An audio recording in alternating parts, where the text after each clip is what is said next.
In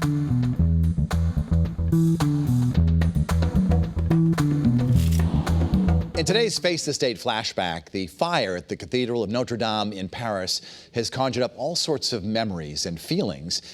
Here in Connecticut, that's because back in 1956, the seat of the Archdiocese of Hartford, the Cathedral of St. Joseph, burned to the ground. We have this film from our archives.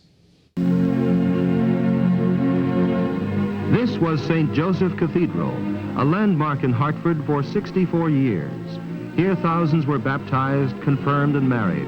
Here hundreds of priests were ordained. Here thousands participated in the sacrifice of the Mass and paid last respects to those they loved. It was a place of warmth, of worship, of gladness and of sorrow, a place of individual memory. It began with a wisp of smoke from the basement. This is what it looked like. This is how it sounded. This is Ed Anderson speaking to you from the rear of St. Joseph's Cathedral, and the fire, which looked as though at one point it might have been gotten under control, now seems once again to be getting out of hand. It is alternated that way all through the morning, and right now, without trying to be too alarmist, I would say it looks at its worst right now.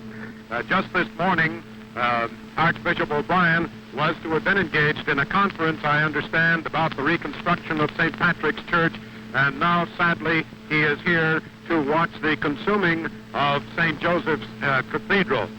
It is now raging out of control. The Hartford firemen seem to have lost this battle to save the 64-year-old cathedral. Flames are pouring out both sides up the top. The dome, which is now encased in thick, heavy, towering smoke, rising cumbersomely into the air, is lined also with the red of the eager, hungry flames which lick up through it. It is arson, a suspicion of arson, that is. Mayor Cronin of Hartford has said, and he has set a 24-hour guard around all churches in Hartford, in and outside the church. And this is a giant flaming torch now, a very sad sight to behold.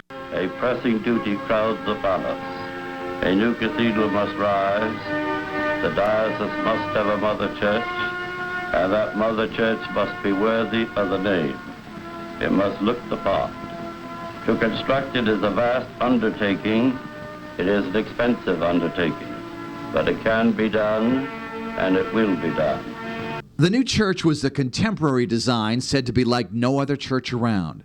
Groundbreaking took place in 1958. Construction took about 4 years. Hundreds of workers used materials from here and abroad.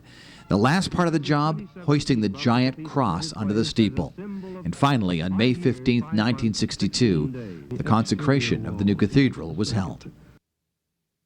What was left of the old cathedral could not be saved, but some contents were. It was rebuilt, and it opened 6 years after that fire in 1962. By the way, that fire was never solved. If it was set by a person, that person was never caught. French President Emmanuel Macron is vowing to rebuild Notre Dame within 5 years, just in time for the Olympics in Paris in the year 2024.